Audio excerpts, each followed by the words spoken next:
महादेव, जय भोलेनाथ। नमस्कार, मैं साधना पांडे मार्गदर्शन पे आपका स्वागत करती हूँ। दोस्तों, आज मैं बात करूँगी पूर्णिमा तिथि के बारे में। पूर्णिमा तिथि यानी कि पुण्य तिथि, यानी कि हिंदू धर्म में दो विशेष तिथियाँ होती हैं, एक तो पूर्णिमा और दूसरी अमावस्या। ये दोनों विशेष तिथियाँ बहुत ज़्यादा महत्वपूर्ण होती हैं। तो दोस्तों, इन तिथियों में क्या करना चाहिए, कौन कौन सी सावधानियाँ रखनी चाहिए, सभी विशेष नियमों के बारे में मैं आज आप से बात करने वाली हूँ। तो इस पूर्णिमा को, जैसा कि आप जानते हैं, पौष महीने की समाप्ति हो रही है और माघ मास प्रारंभ हो रहा है। तो पौष महीने की अंतिम दिन जो होता है उसको पूर्णिमा कहते हैं। और इस पूर्णिमा पे क्या होता है, पूजा पाठ और विशेष आज जो मैं इस वीडियो में लेकर आई हूँ वो है लक्ष्मी प्राप्ति का उपाय। बहुत सारे क्वेश्चन आए कि दीदी कोई ऐसा उपाय बताइए जिससे दुकान में बरकत नहीं हो रही है, दुकान बिल्कुल नहीं चल रही है, बहुत ज़्यादा ये प्रश्न आ रहा है। तो किसी भी तरह की लक्ष्मी की कृपा आपके ऊपर नहीं बन रही है। लक्ष्मी कृपा का मतलब कि दुकान तभी चलेगी, दुकान चलेगी तभी आपके घर लक्ष्मी आएंगी।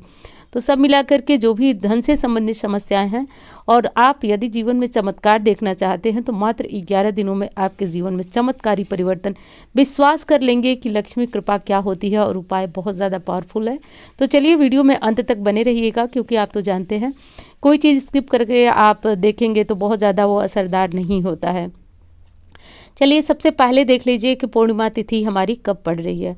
तो पूर्णिमा की शुरुआत जो हो रही है वो 6 जनवरी को रात को 2:16 पर, और पूर्णिमा की समाप्ति 7 जनवरी रात को, यानी कि ब्रह्म मुहूर्त में 4:17 पर ही पूर्णिमा समाप्त हो जा रही है। तो 6 से कंफ्यूज मत होइएगा।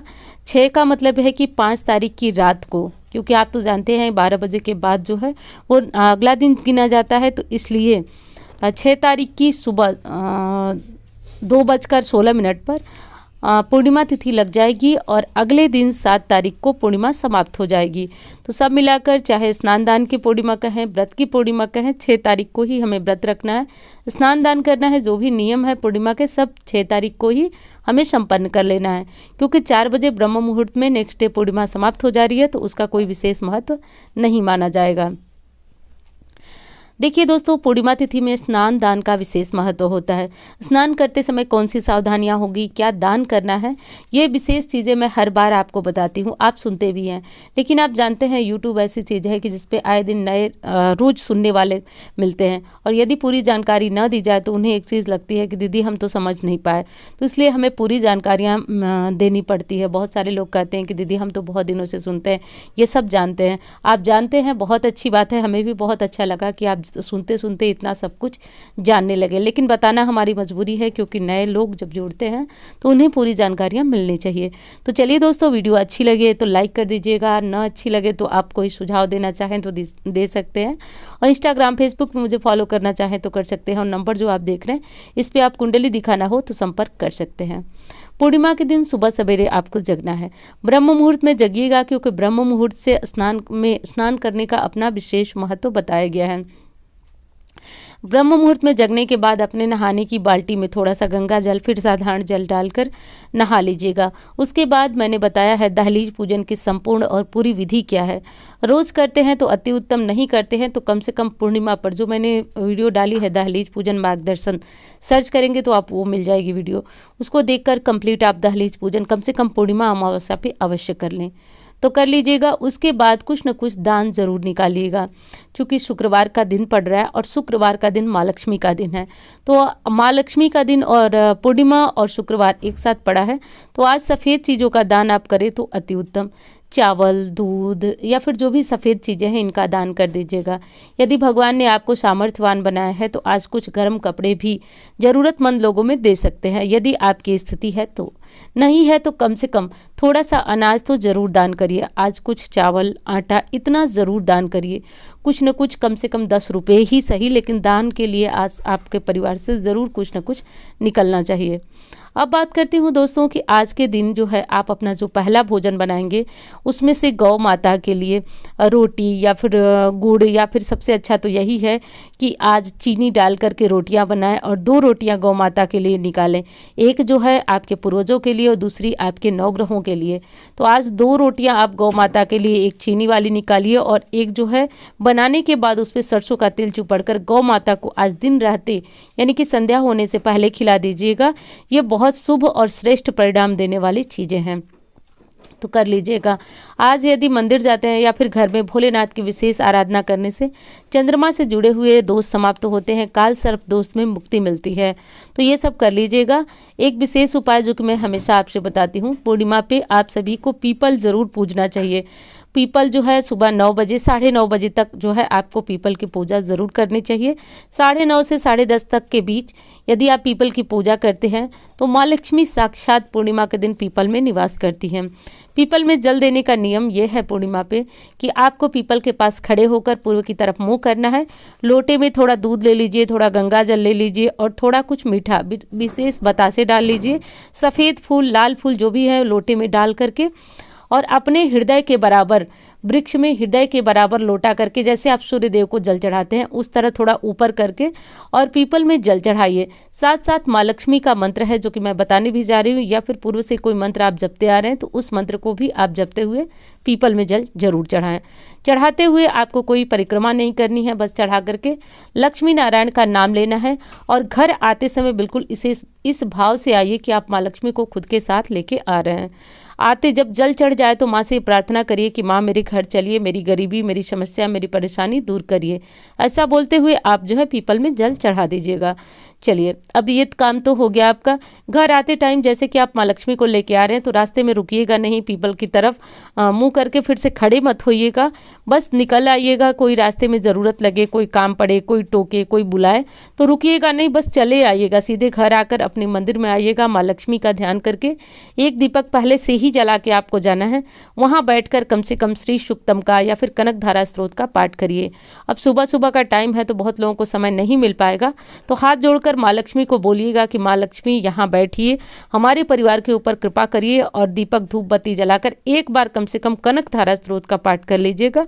करने के बाद आप देखेंगे कि कुछ ही महीनों में, यदि आप पहले महीने ये उपाय करते हैं तो पहले महीने में ही आपको बहुत ज़्यादा परिवर्तन देखने को मिलेगा। कुछ महीने में आपके घर से दरिद्रता दूर भागती है, बहुत ज़्यादा महत्वपूर्ण है। चलिए, अब मैं एक चीज़ बता रही हूँ, विशेष उपाय लक्ष्मी प्राप्ति के लिए। दोस्तों, पूर्णिमा तिथि वो भी शुक्रवार को पड़ी है और साथ साथ सर्वार्थ सिद्धि योग हमें मिल रहा है, तो आज के दिन शाम के समय दीपक जलाने के बाद आप इस उपाय को कर लीजिएगा। ओम नमो भगवती पद्म पद्मावती, ओम ह्रीम ओम श्रीम ओम पूर्वाय दक्षिणाय पश्चिमाय उत्तराय सर्वदिशि धनम देहि देहि स्वाहा। यदि आप हवन करते हैं लक्ष्मी प्राप्ति का तो आप स्वाहा बोल सकते हैं, नहीं तो सर्वदिशि धनम देहि देहि ऐसे बोलना है आपको। बोलते हुए अब मैं विशेष उपाय, जो लोग पहले से उपाय करते आ रहे हैं वो करें। जिनके घर में बरकत नहीं है या फिर विशेष कर मुझे बहुत प्रश्न आ रहे हैं कि दुकान नहीं चल रही, हमारा व्यवसाय नहीं चल रहा है, पति पैसे कमाते हैं, बचत नहीं हो रही है, नौकरी नहीं मिल रही है, तो मेरी बात आप लोग समझिए। अलग अलग उपाय करने से अच्छा है कि आप एक ही उपाय पकड़िए। जैसे कि मैं बताते, आप बार बार पूछते हैं नौकरी नहीं मिल रही है, पति की नौकरी, सबका संबंध आपके धन से ही है, तो इस चीज़ को करिए, इससे पति की नौकरी मिलेगी, वो हर चीज़ होगी जिससे आपके घर में धन आए।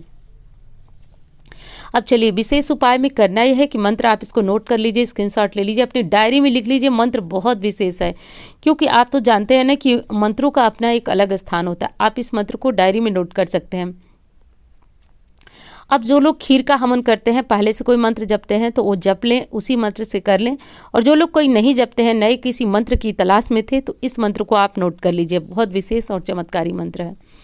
इससे विशेष आपको करना यह है कि आज के दिन एक चांदी की कटोरी ले लीजिए। चांदी की हो तो ठीक है, नहीं हो तो स्टील की, तांबे की, जो भी घर में रखी हो, एक कटोरी, एक प्लेट ले लीजिए।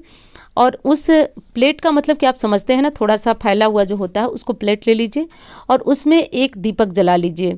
और दीपक जो है वो मिट्टी का भी रख सकते हैं, और आप तांबे का, पीतल का, जो भी हो, एक दीपक रख लीजिए। दीपक विशेष गाय के घी का ही आपको जलाना है। पूर्व दिशा में मुंह करिए और आप जो है आज लाल रंग का वस्त्र पहनिए, क्योंकि शुक्रवार लक्ष्मी जी का दिन है। आज घर में खीर भी बना लीजिएगा और माँ लक्ष्मी को पहले भोग लगा लीजिएगा, क्योंकि मैं इतनी सारी बातें होती हैं और इस छोटी सी वीडियो में समाहित कर पाना मुश्किल हो जाता है। तो जो लोग पहले से देखते हैं वो जानते हैं कि आज पूर्णिमा पे खीर जरूर बननी चाहिए। और उस कटोरी में, चलिए एक बार फिर से समझा देती हूँ। एक पहले कोई प्लेट घर में हो, चांदी की हो तो ज़्यादा अच्छी हो, तो वो ले लीजिए। उसके ऊपर एक दीपक जला लीजिए। दीपक गोल बाती का और घी का होना चाहिए। किसी कारण से नहीं है तो वो उपाय उस तरह फलदायी नहीं होता है, इसलिए घी का इंतजाम कर लीजिएगा।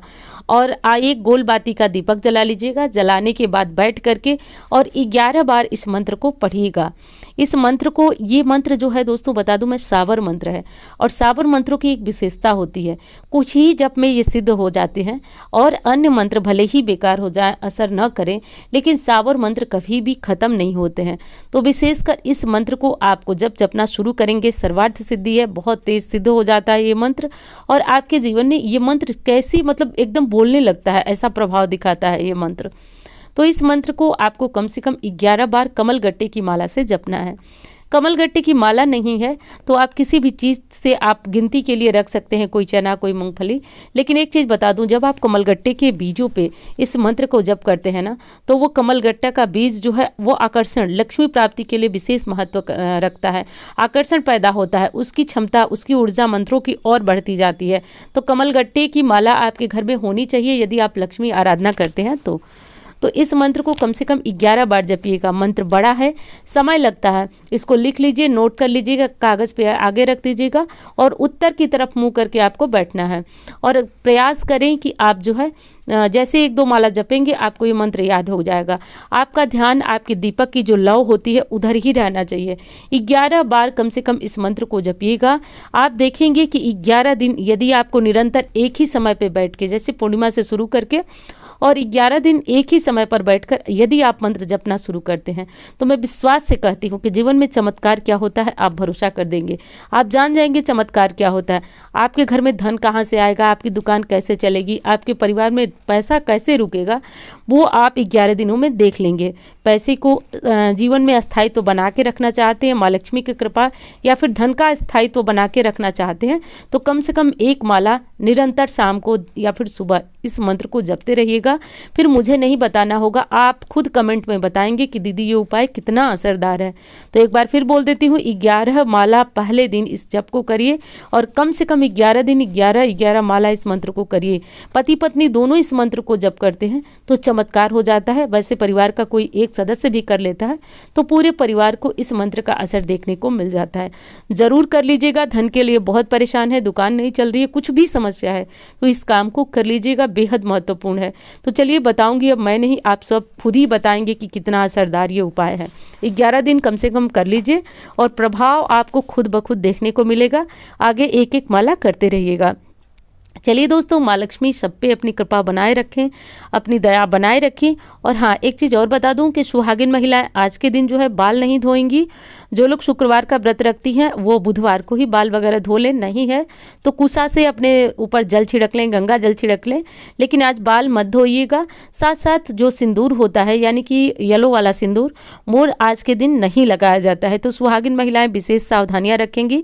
ब्रह्मचर्य इत्यादि का पालन किया जाता है, माँ लक्ष्मी का पूजन किया जाता है, घर में दहलीज की पूजा की जाती है। बस यही साधारण सी पूजा विधि है जो मैंने पूर्णतया आपको बताई। वीडियो कैसी लगी बता दीजिएगा, अच्छी लगती है तो लाइक करें, चैनल को सब्सक्राइब कर लें। नंबर जो देख रहे हैं इस पे आप कुंडली दिखाने के लिए मुझसे संपर्क कर सकते हैं। भोलेनाथ का नाम लेते रहिए। हर हर महादेव।